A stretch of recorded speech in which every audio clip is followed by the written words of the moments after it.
तो स्वागत है आप सभी का हमारे इस YouTube चैनल में। मैं आज आपके सामने कक्षा 10वीं का अर्धवार्षिक परीक्षा का पेपर हिंदी पेपर लेकर आ चुका हूं। अगर आपने इस पेपर को सही से पढ़ लिया और पूरे क्वेश्चन याद कर लिए तो आप हिंदी के एग्जामिनेशन में पूरे 70 नंबर ला सकते हैं। लेकिन एक आपसे रिक्वेस्ट रहेगी कि आप इस वीडियो को अंत तक देखना। इस वीडियो में मैं आप लोगों को इस पेपर की पूरी आंसर की बताऊंगा और आपको इस प्रश्नों के आंसर भी आपको देने वाला हूं। आपको इस पेपर की पीडीएफ भी मैं आपको देने वाला हूं वीडियो के बीच में। तो आप लोग वीडियो को सबसे पहले शेयर कर दें और लाइक कर दें, बाद में वीडियो को ध्यान से देखें। आपको सबसे ऊपर रोल नंबर लिखने होते हैं अंकों में, शब्दों में, और आपको जो इस पेपर का टाइम है वह 3 घंटे 15 मिनट इस पेपर का समय आपको मिलने वाला है।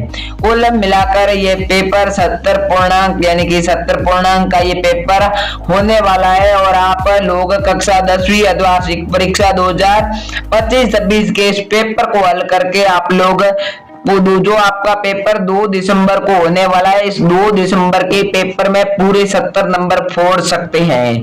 तो मैं आपको सारी जानकारी दूंगा और कौन कौन से प्रश्न आएंगे ये आज मैं आपके सामने लेकर आ चुका हूँ। ये हिंदी का पूरा रियल पेपर है। इस पेपर को कोई गलत पेपर ना समझे। इस पेपर को आप हल कर लेंगे तो आप पूरे 70 नंबर ला सकते हैं। तो चलिए मैं आपको कुछ निर्देशांक बता देता हूँ। सामान्य अनुदेश और यहाँ पर आपको निर्देश दे रखे हैं। परीक्षार्थियों के लिए सामान्य निर्देश: परीक्षार्थी सर्वप्रथम अपने प्रश्न पत्र पर नामांकित अनिवार्य करें, यानी कि नामांक यानी कि रोल नंबर आपको लिखने होते हैं। सभी प्रश्न हल करना अनिवार्य है।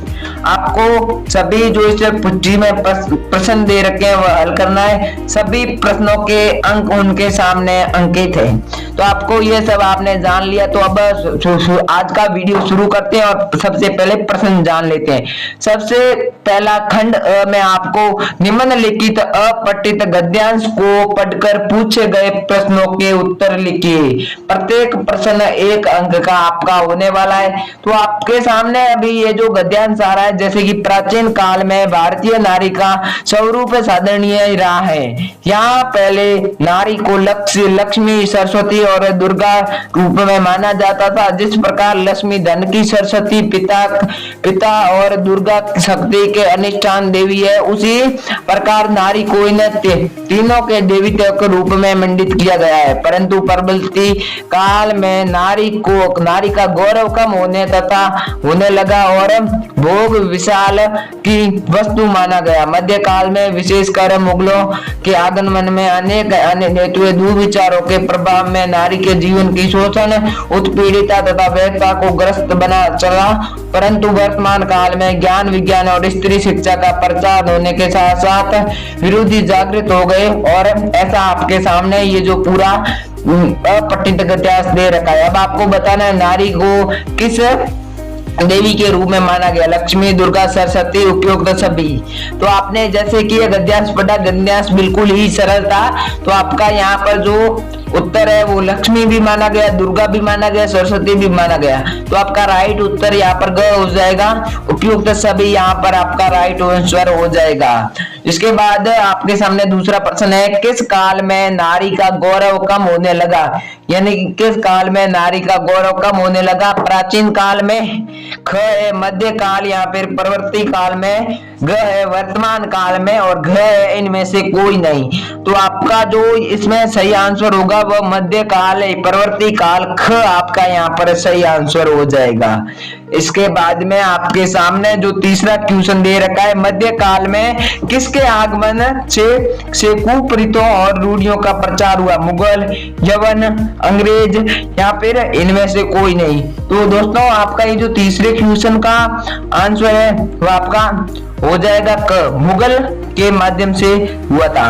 वर्तमान में नारी का स्वरूप है।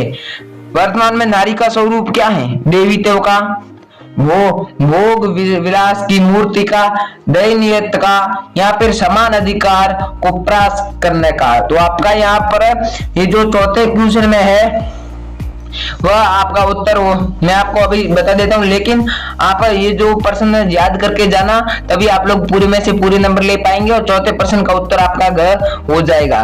पांचवा क्वेश्चन आप लोगों को बता देता हूँ, सरस्वती किसकी अधिष्ठानी देवी है? धन की, शक्ति की, विद्या की, या फिर इनमें से कोई नहीं?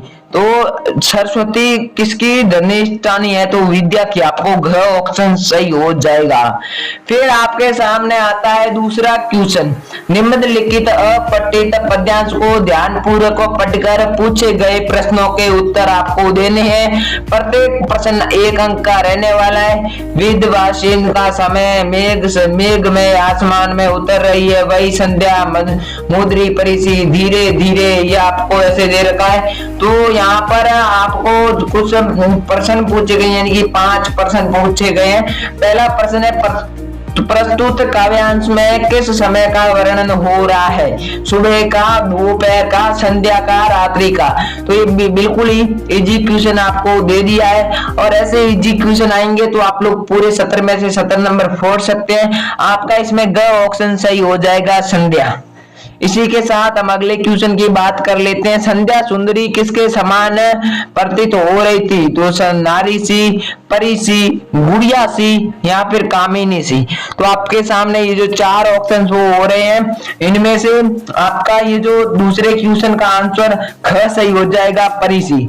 आगे इसी के साथ हम आप लोगों को तीसरे क्वेश्चन का आंसर बता देते हैं। हंसता है केवल तारा एक, हंसता है केवल तारा एक, तारा कहाँ हंसता है? साड़ी पर, बालों पर, हाथों पर, या माथे पर? आपके सामने ये जो 4 क, ख, ग ऑप्शन दे रखे हैं, इनमें से आपका ख ऑप्शन सही हो जाएगा, बालों पर। इसी के साथ आपको चौथा क्वेश्चन दे रखा है, देव सावसान का समय पंक्ति के सदर असमान शब्द का अर्थ है? आरंभ होना, नष्ट होना, शाम होना, या फिर समाप्त होना? तो आपके सामने जो 4 ऑप्शन दे रखे हैं, इसमें से आपका जो ग ऑप्शन है वह सही हो जाएगा, समाप्त होना। 5वां क्वेश्चन है, संध्या सुंदरी कहां से उतर रही थी? संध्या सुंदरी मेघ में, आसमान से उतर रही थी। इसी के साथ हमारे 2 क्वेश्चन तैयार है, और तीसरा क्वेश्चन है, रिक्त स्थानों की पूर्ति कीजिए। अरावली शब्द संज्ञा का उदाहरण है, यानी कि अरावली शब्द कौन सी संज्ञा का उदाहरण है? ये भी क्वेश्चन बहुत ही इजी है, आपको मैं इसकी आंसर की आगे देने वाला हूं।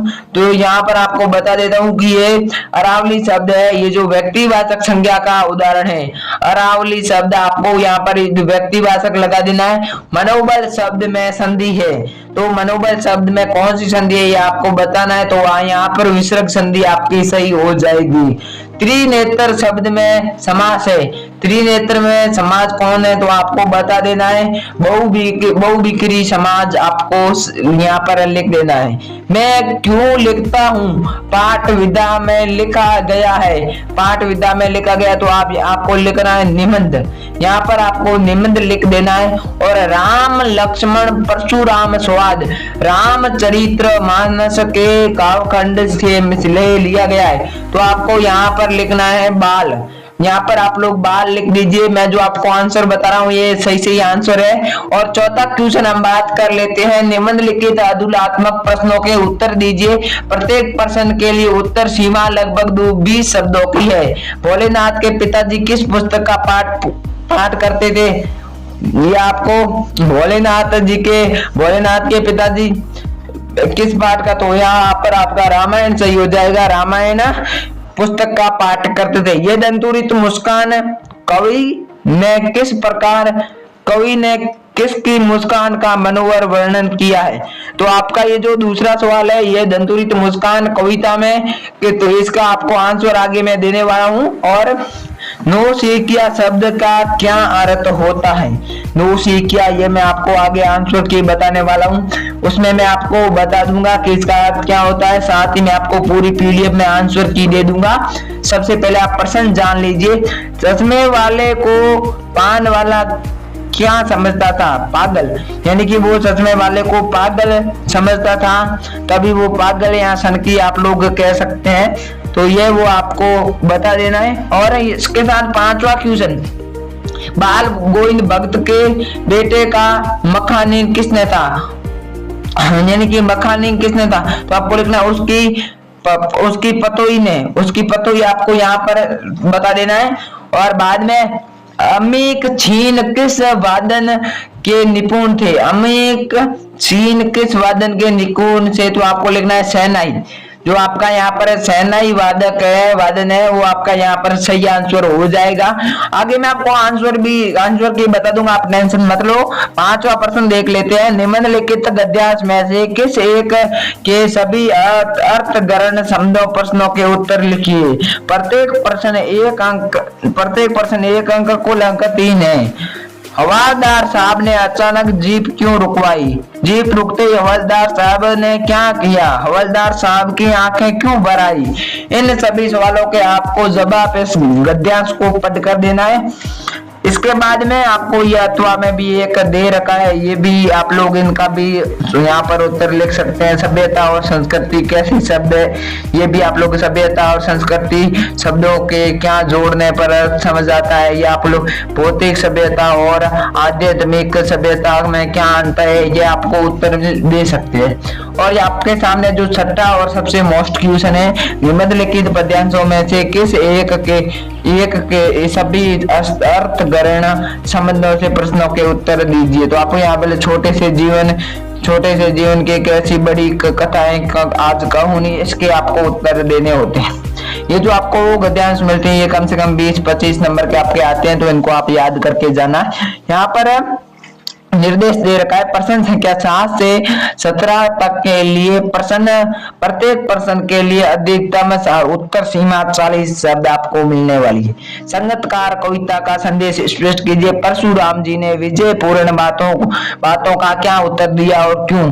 बिस्मिल्लाह खान संगीत के सच्चे नायक हैं, कैसे। लेखक ने क्या सोचकर सेकंड क्लास का टिकट लिया था। गतों को मैथ का बादशाहों का शहर क्यों कहा जाता था। भोलानाथ भयभीत होकर बाग में क्यों भागा। उपसर्ग प्रत्यय के उदाहरण सहित अंतर स्पष्ट कीजिए। जो परिश्रम करेगा उसे सफलता मिलेगी, ये वाक्य किस सर्वनाम का उदाहरण है, उसकी परिभाषा लिखिए। हरा ही हरा सुगना मुहावरे का अर्थ बताते हुए वाक्य में प्रयोग कीजिए। हरा ही हरा सुगना, ये इसका आपको वाक्य में प्रयोग करना है। मुहावरे का अर्थ सूर्यकांत निराला के व्यक्तित्व और कृतित्व का संक्षिप्त कीजिए। या फिर आप लोग अथवा में जयशंकर प्रसाद के व्यक्तित्व या फिर कृतित्व का संक्षेप कर सकते हैं। इसी के साथ मोस्ट इंपोर्टेंट क्वेश्चन सत्वा मनु भंडारी के व्यक्तित्व है कृतित्व का संक्षेप में लिखिए। यशपाल के व्यक्तित्व है कृतित्व के संक्षिप्त में लिखिए। खंड ब है आपके सामने, फसल कविता के माध्यम से कवि क्या संदेश देना चाहता है। उत्तर सीमा 60 शब्दों की है। अथवा सूरदास के पदों को सरलता है भावुकता के साथ पंक्तिबद्ध बात भी स्पष्ट कीजिए। बाल गोविंद भक्त आपके सामने 19वां प्रश्न है। बाल गोविंद भक्त को साधु क्यों कहा गया, विस्तार से वर्णन कीजिए। उत्तर सीमा लगभग 60 शब्द। लखनवी अंदाज कहानी में लेखक ने किस विषय पर व्यंग्य किया और क्यों। इसी के साथ 20वां सवाल है। माता का अंचल पाठ के आधार पर स्पष्ट कीजिए कि बच्चों पर संगति का क्या असर पड़ता है। उत्तर सीमा 60 शब्द है।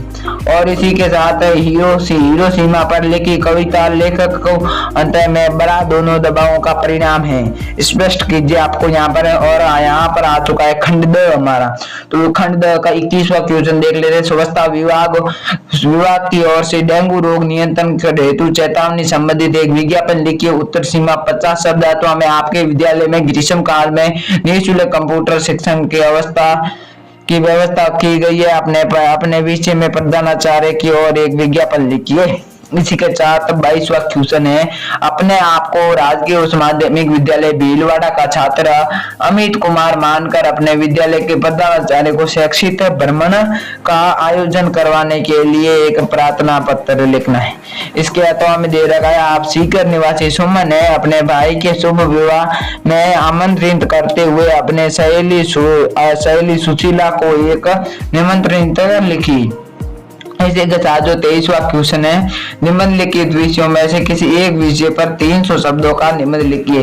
विश्व चुनौती, बढ़ता आतंकवाद, या फिर पर्यावरण प्रदूषण, कारण या निवारण, यहाँ फिर साइबर अपराध के बढ़ते कदम, यहाँ फिर प्रकाश पर्व, दीपावली। यहाँ पर आपको लिखना है प्रश्नावली ना देगी, उसके लाभ हानि सब आपको लिखनी होती है।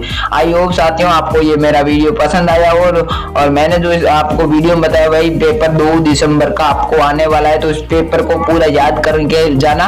अगर आप लोग इस पेपर के आंसर की प्राप्त करना चाहते हैं तो मैं आपको मेरे टेलीग्राम चैनल के लिंक वीडियो के नीचे दे दूंगा। यहाँ पे आप लोग टेलीग्राम पर जाकर GROWWITHDT grow with DT search करके आप लोग फिर जो टेलीग्राम चैनल है वह ज्वाइन कर सकते हैं। वहां पर आपको चैनल के इस पेपर की PDF मिलेगी, पेपर के अन्य वीडियोज मिलेंगे और पेपर के आंसर की आपको वहां पर मिलेगी। अगर आप लोग डायरेक्ट आंसर की अपने व्हाट्सएप पर प्राप्त करना चाहते हैं तो आप लोग हमारे वीडियो को लाइक कर दीजिए, चैनल को सब्सक्राइब कर लीजिए और आगे दिया गया घंटी का बटन दबा दे और वीडियो के नीचे का अच्छा सा कमेंट करके वीडियो को हाइप कर दीजिए। ऐसा करते ही आपको सीधे आपके व्हाट्सएप पर DM आएगा और आपको जो इसकी आंसर की है वह हाथों हाथ मिल जाएगी। मैं सभी को रिप्लाई दूंगा और सभी को आंसर की देने वाला हूँ। तो नमस्कार साथियों, जय हिंद, वंदे मातरम। मिलते हैं नेक्स्ट वीडियो में।